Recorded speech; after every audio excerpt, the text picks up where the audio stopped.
I will never forget the first performance at Sadler's Wells, and I was absolutely petrified. Swan Lake was already a cultural icon of ballet, and the iconic image of a ballerina was, that probably for most people, looked like a ballerina in Swan Lake. It felt like a huge risk when we first did it, and people were writing it off.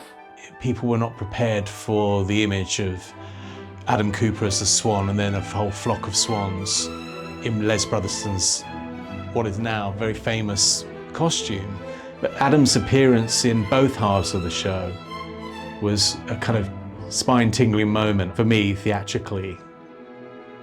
Once you've done the leaps and you land, there's this silence, absolute silence. It's such a kind of pivotal part of the show for the Swan, because it introduces what this version of the Swan is.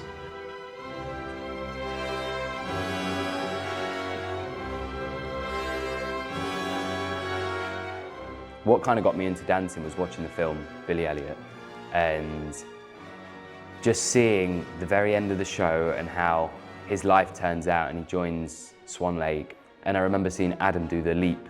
It still gives me goosebumps now. I just remember going, wow, I want to be able to do that.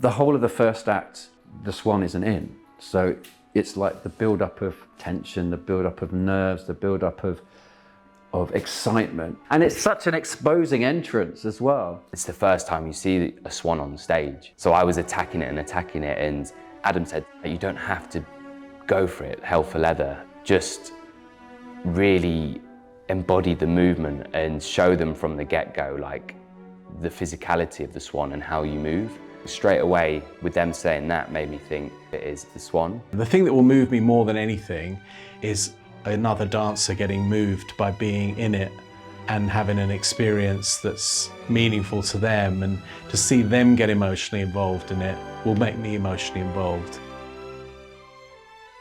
I used to be a dancer, you know, at some point. I used to be in some of the shows that we did many years ago and used to create work, you know, and I love performing. And since stopping performing, I think to a certain extent I live through the performers that I work with now. So I experience it along with them and I experience the emotion with them. It's one of those shows where it's like a bucket list for so many people, and it's, especially the role, it's so iconic in the dance world, and even just to be part of the show is a dream come true. So I've come in and I'm like, I want to deliver, do a decent job. I've got to really put some time in, as I always do, but a little bit more because it means so much. It was quite monumental for me because this was the first ever male duet I had ever done. To be lifted, to lift another man, to feel that kind of intimacy and that bond with another man on stage, I'd never done before. The whole show for me was pivotal in my career, as it was for a lot of people, and I think including Matt. Someone said it the other day, you know, what's a star? And it's like, it's someone who comes on and looks like the spotlight has gone on. There's magic people who know how to turn it on. I can be absolutely knackered, have nothing left. That music switches and changes. I just get recharged. I just find this energy and fire, and the way the boys interact with me as well, and it feels so real, and I don't feel like I am me. I feel like I am a swan at that point. Everyone's pushing it and taking me on that journey, and I'm trying to give them that same energy back. I don't ever think that I'm Harrison doing the show. I feel like I am an animal. That's where you've got to take yourself and take yourself on that journey for the audience. So it's like exhausting, so exhausting, but it's so rewarding as well. Harrison's an interesting one because he started off as a Billy Elliot. I've always seen him as a compelling performer, and he's got a presence and a charisma and all those things, you know. But I just see he's started to become what they would call an artist, someone who shapes the work for themselves to make them look as good as they can look. We have like in Jackson as well. You feel comfortable when you watch them. You feel confident. Their presence is almost enough, you know. That's being an artist. The role of the Swan is so pushing you to the extremities of your body, and not many shows you get to dance this full out and be so fulfilled in the movement. So it's just a great feeling to be able to do this and experience it with so many lovely people as well every night. I kind of thought, yes, I think audiences are going to love him because he shows you the effort, but it doesn't look effortful. It's that thing where you want to see someone really sweat, you want to see someone give their all. At the end of the show, they look like they've been through a lot. And that's what gets people on their feet, and that's what gets people cheering, and is you recognise that they've given you a lot through the evening of emotion and of physical power, and they haven't held back. People are in floods of tears by the end of it. It's personal.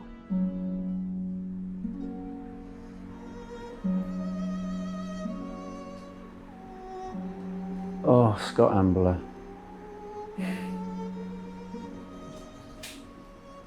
I get quite emotional watching this. It brings back lots of memories. So I'm getting quite choked up watching it. I was behind the bed at this part of the show when the prince finally dies. And it would make me cry.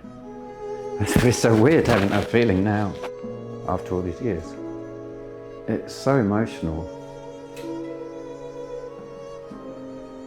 The one thing that Scott was amazing at was he made me feel totally safe, totally at ease with everything.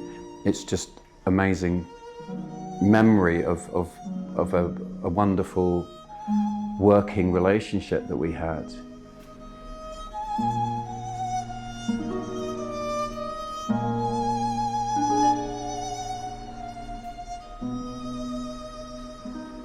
The prince, the care they have towards the Swan is such a nice feeling as well, and just makes me excited to dance with them every night. What they give, they will act off you. For me, that's just so fresh and enjoyable because it feels real. It affected people in a way that I don't think any show I've ever done before or since has affected people. It just has this power about it, I think, and it's the mixture of the emotion, the music, the beautiful staging, the humour, the trauma that you get with it as well. It's a one-of-a-kind show, it really is. Younger me wouldn't have seen myself doing this. To zoom out and see myself stood next to Adam and Matt and getting talked through the process of the Swan is, a real pinch-me moment. And so many little things he'd said I've taken with me, and I felt just helped my movement, which has been really great. Oh, it was surreal. I do feel it's me up there, not specifically, but I feel it represents me as a person, and they now are taking on that, and that feels great, you know, and that's very emotional. The amount of people who said to me, I started dancing because I saw Swan Lake. And it's not just in this country, that's worldwide. Just that on its own is, I think, an astounding thing. It changed the game for dance. It became accessible to absolutely anybody. I don't think another dance show will ever have the impact that this had. Thinking about it now, it feels like it was somebody else, and it feels like a bit of a dream. It's such an honor to be the person who created that role.